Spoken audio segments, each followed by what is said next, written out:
It's 4 in the afternoon on Thursday, October 23rd here in Seoul. Thanks for tuning in. I'm Laah Hyun-kyung. We begin in Ottawa, Canada, where a shooting incident near Parliament Hill has shaken the nation. A gunman killed a young soldier on guard before storming into the Parliament building, where he was shot dead by police. Canadian Prime Minister Stephen Harper says this is the second terrorist attack in 3 days. Kim Min-ji has our top story.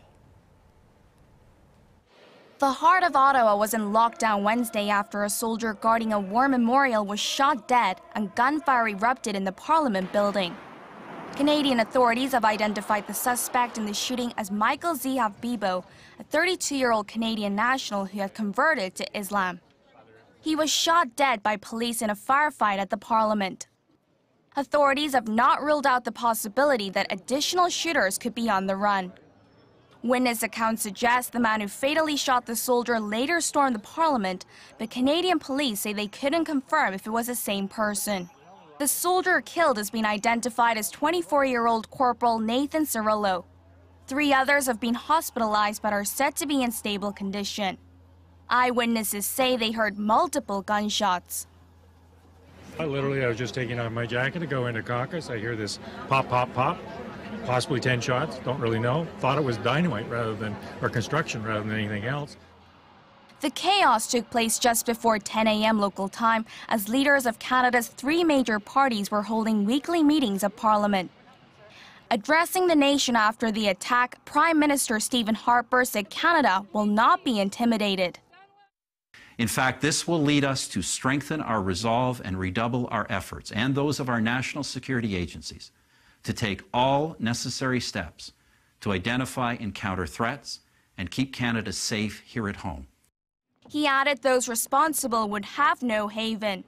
The shootings came a matter of hours after Canada raised its terror threat level from low to medium, following an incident on Monday in which a soldier was killed in a hit-and-run attack by a Muslim convert. No motive for the shootings has been identified yet, but earlier this month, Canada announced plans to join the U.S.-led coalition against Islamic State militants in Iraq. Kim Min-ji, ARIRANG News. And police investigation is underway in Ottawa, and we will be sure to have the latest available on our later newscasts. Now, next to our story, there was apparently no deal between Washington and Pyongyang in the release of one of 3 Americans held captive in North Korea, Jeffrey Fowl. Washington says it's ready to talk with Pyongyang, but only on one condition. Hwang Sung-hee reports. U.S. Secretary of State John Kerry said Wednesday that no deal was reached with North Korea in the release of Jeffrey Fowl, but that Washington was willing to resume talks if Pyongyang took steps towards denuclearization. No, there was no quid pro quo.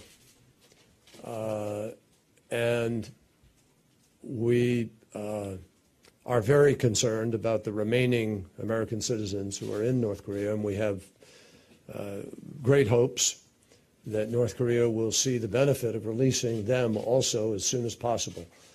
Commenting on the release of the American detainee, the North state-run Korean Central News Agency claimed Kim Jong-un took into consideration repeated requests from U.S. President Barack Obama.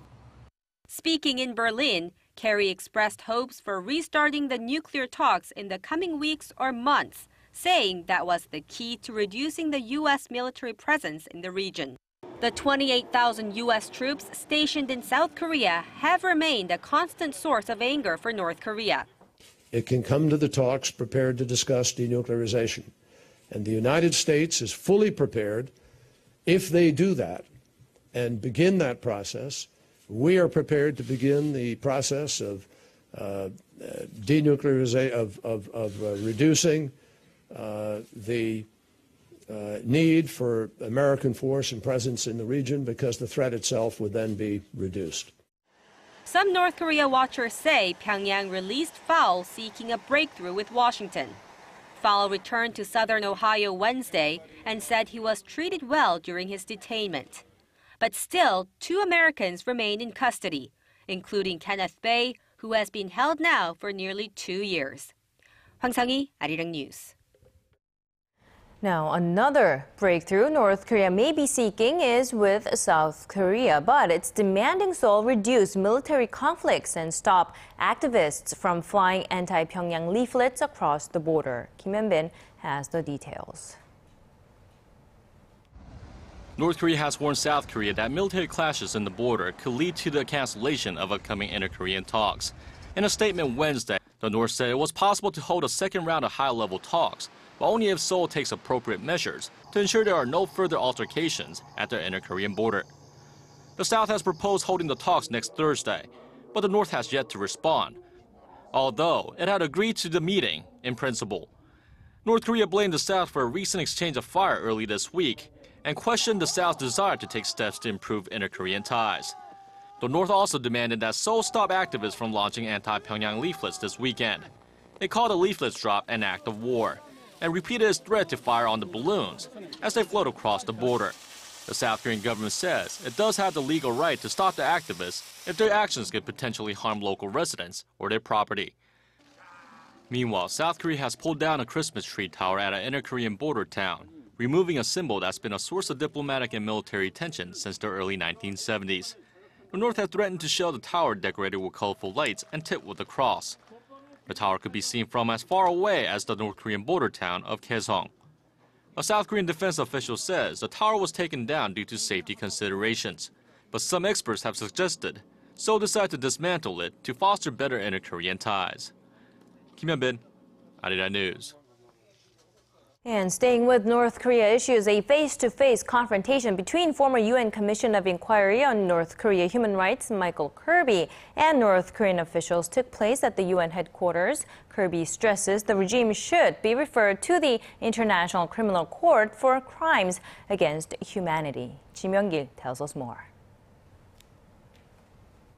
Intense back and forth at the United Nations, Michael Kirby, the chief of the UN Commission in charge of investigating human rights abuses in North Korea, made his case for referring the regime to the International Criminal Court for crimes against humanity. North Korean officials asked him directly what evidence there was that the regime was violating human rights. That the Commission of Inquiry found crimes against humanity have been committed in North Korea based on the politics set at the highest level of a state. So my question is that, what policy exactly do you mean? And which crimes are committed in my country against humanity? Kirby responded saying the North's vast network of prison camps were run by the state and that acts of torture, enslavement, and starvation were taking place with their knowledge. In international law, if those who have the power to stop crimes against humanity hold back and do not exercise that power to stop crimes against humanity, they may themselves personally be responsible for crimes against humanity. North Korean defectors who were held in prison camps also testified before the UN about their experiences. They didn't give us food if we were not able to execute the required amount of labor. Many prisoners died of malnutrition. In February, the UN Commission of Inquiry on North Korea, headed by Kirby, released a 372-page report on human rights abuses in the North. North Korea claims it is the product of political maneuvering from hostile forces, including the U.S. that are seeking to overthrow the regime. A vote for referring North Korean leader Kim Jong-un and the regime to The Hague is expected at the UN in late November. But the likelihood of it passing is in question, as Western diplomats expect China to use its veto power.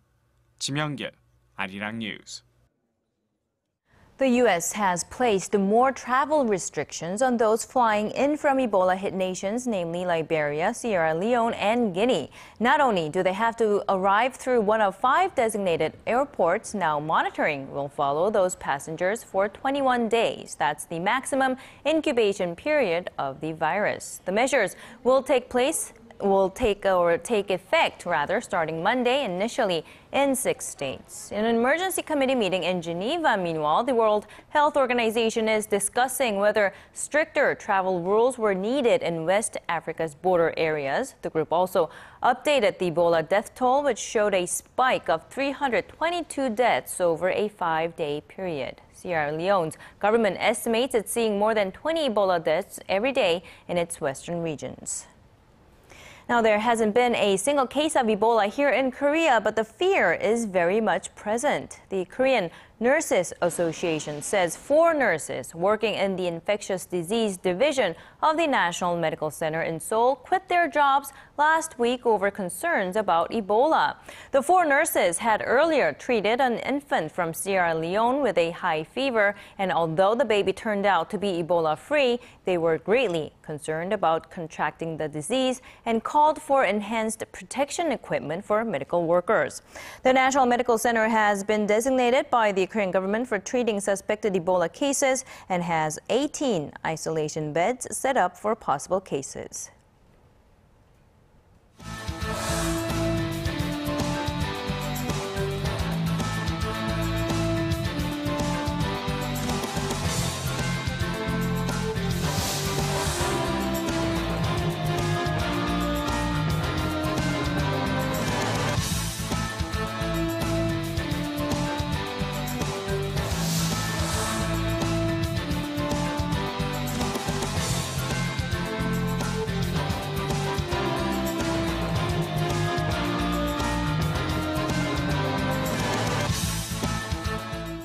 Korea's finance minister says Seoul will join Beijing's move to set up a new regional bank called the Asia Infrastructure Investment Bank, but only if the 2 countries narrow their differences on certain issues. Speaking to reporters at the APEC finance ministers meeting in Beijing on Wednesday, Choi Kyung-hwan said more discussions on the governance structure as well as investment guarantee issues are necessary. Now, this comes after China asked Korea to join the drive in July.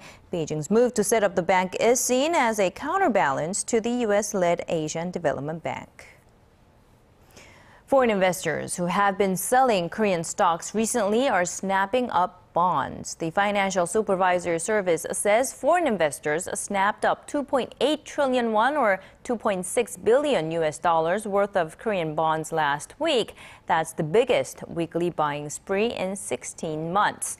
The total balance of bonds in foreign hands now stands at $94 billion. Now, that follows a global trend as investors are turning to safer assets with the economic recovery slowing down and stock prices falling. Analysts say Korean bonds are attractive to foreign investors since Seoul's key interest rate at 2% is relatively higher compared to near zero rates of the U.S. or Europe. A leading business association in Korea gives out a gloomy outlook for next year for Korea's core industries such as electronics, automobiles, steel, and shipbuilding. The Federation of Korean Industries on Wednesday cited the sluggish global economy and increased competition as the reasons. As for the nation's electronics sector, it points out that there is no item that can replace smartphones as a growth-leading product for all industries. The weak Japanese yen remains a threat to Korean automakers and shipbuilders as it erodes their price competitiveness. And shifting gears, if you are a fan of robots and happen to be in Korea, this next report might catch your attention. We show you robots that not only help humans but make human-like facial expressions. ARIRANG's Connie Kim tells us where you can catch this event. This is a 50-centimeter long robot. It might be small in size, but it can easily climb up this ladder. Going up the size range a bit, and this larger robot can be used in disaster relief. It can walk over very rough terrains and even over nails.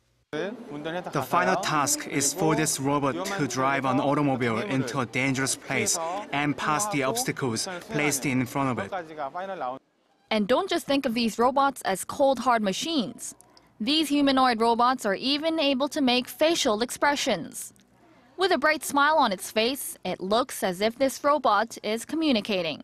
Another concept on display at this exhibition is wearable robots. This robot helps patients with paraplegia walk on their own 2 feet by strengthening leg muscles. By moving the healthy leg, it stimulates the injured leg and helps rehabilitation. Wearable robots can even be used by the military.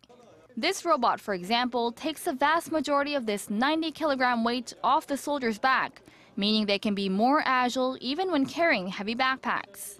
These are just a handful of the vast array of robots on display at Robot World 2014, taking place just northwest of Seoul. Around 150 companies in the field are here to show off their high-tech robots to prospective buyers, as robots look set to take a bigger role in all of our lives in the years to come. Connie Kim, ARIRANG News. And on to the International Telecommunications Union Conference currently underway in the southern port city of Busan. A new head of the organization has been named. Current Deputy Secretary General Zhao Ho-lin has been promoted to lead the ITU for the next 4 years. The 64-year-old served 2 terms as director of the Telecommunications Standardization Bureau starting in 1999. Zhao earned his seat with over 97% of the vote this morning. Now, for those who are not so familiar with the ITU, it's a specialized agency of the United Nations that is responsible for issues concerning information and communication technologies.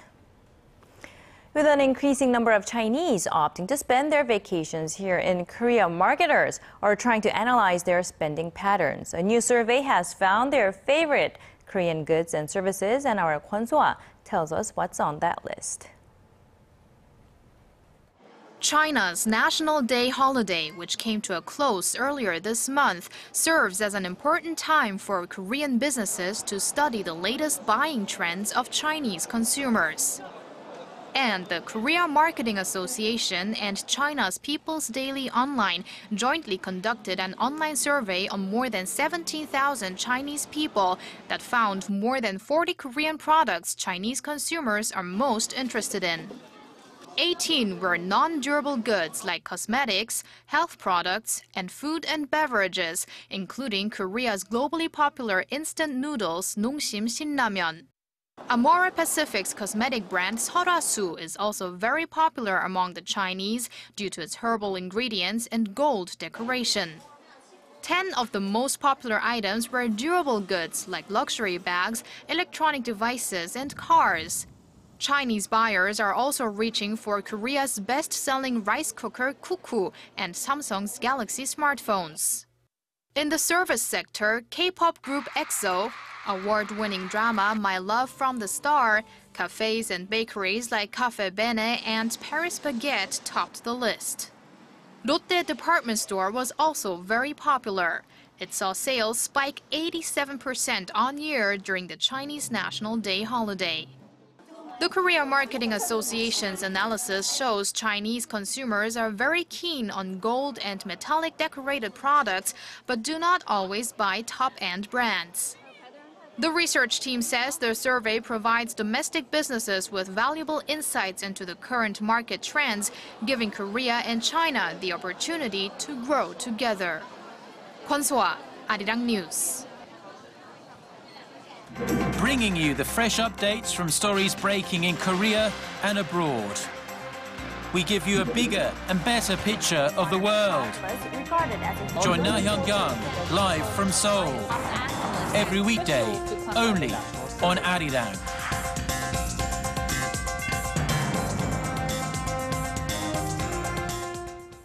Nearly 50 years ago, the arm bones of an unknown dinosaur were discovered in Mongolia, but little was known about it until now. The mystery has been solved, though, thanks to a team of Korean researchers. Our Son Jang-in has more. In 1965, a group of researchers unearthed mysterious fossils from 2 large dinosaur forearms and claws in Mongolia's Gobi Desert.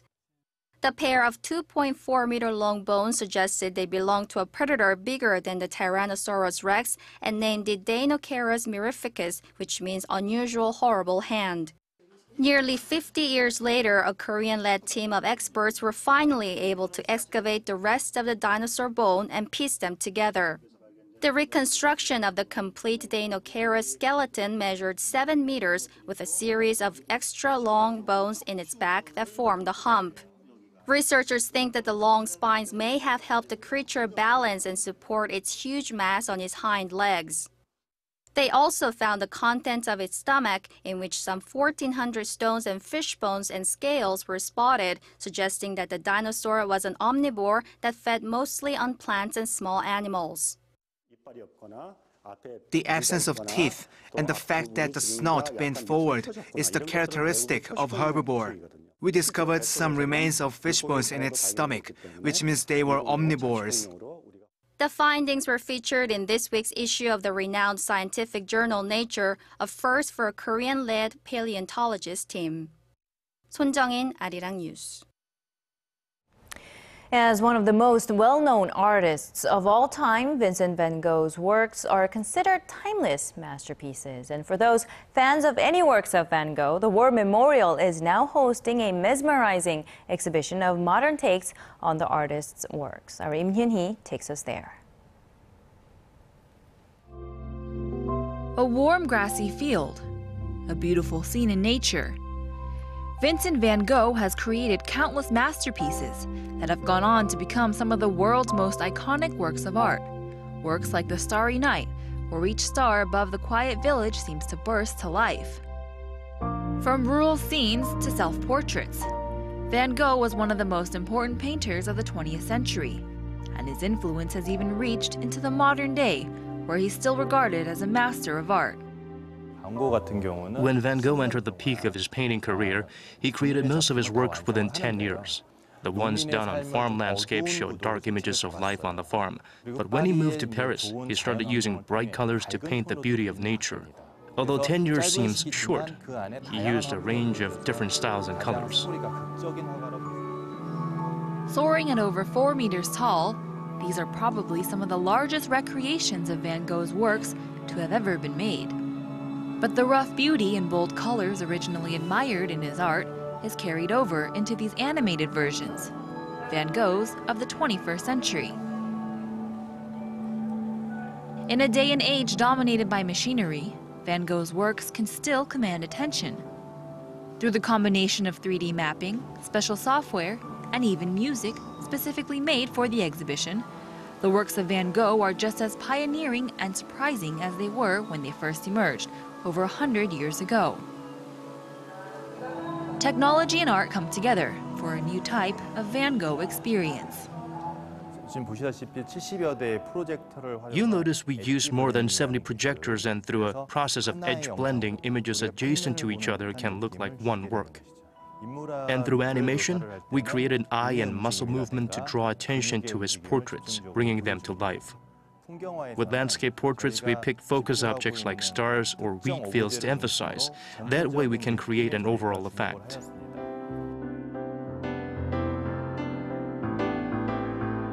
It's the same masterpiece seen through a modern-day lens. Van Gogh's will forever be timeless works of art. And instead of looking from the outside, technology and creative thinking has opened the door, allowing viewers to almost step into a world painted by Vincent van Gogh. Im Hyun-hee, ARIRANG News.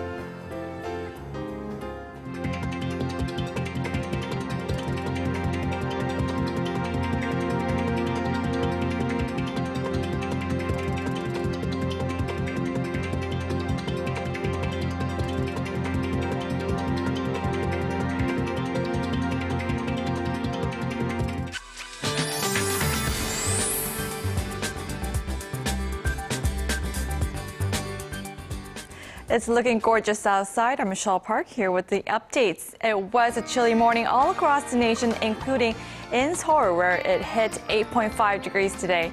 The temperatures are going down day by day, making it feel more like winter, which you can also tell by the frost in the mornings. However, due to the sunny skies, our daytime highs are expected to rise up about 10 degrees, putting the highs into the 20s. Now, currently, it's mostly sunny outdoors, although it is looking a bit foggy over in Gyeongsangnam-do province, which will clear up as the temperatures go up throughout the day. Now to our readings for today. Seoul will peak at 20 this afternoon. Meanwhile, the southern cities such as Gwangju and Busan will reach up to 21 and 20 degrees. And over to other regions, Jeju-Wallen gets up to 19, while Dokdo hits over to 16, while Mangkeungang is a bit higher at 18 degrees.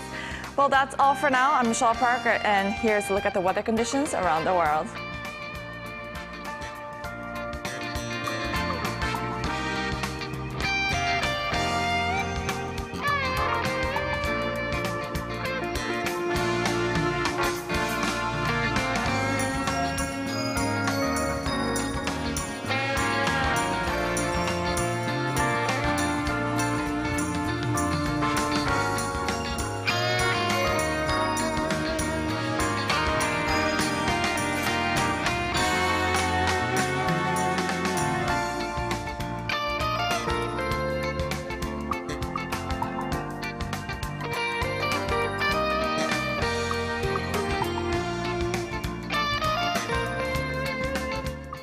And that's all we have for you for now. More news coming up at 6 p.m. Korea time. I'll see you then.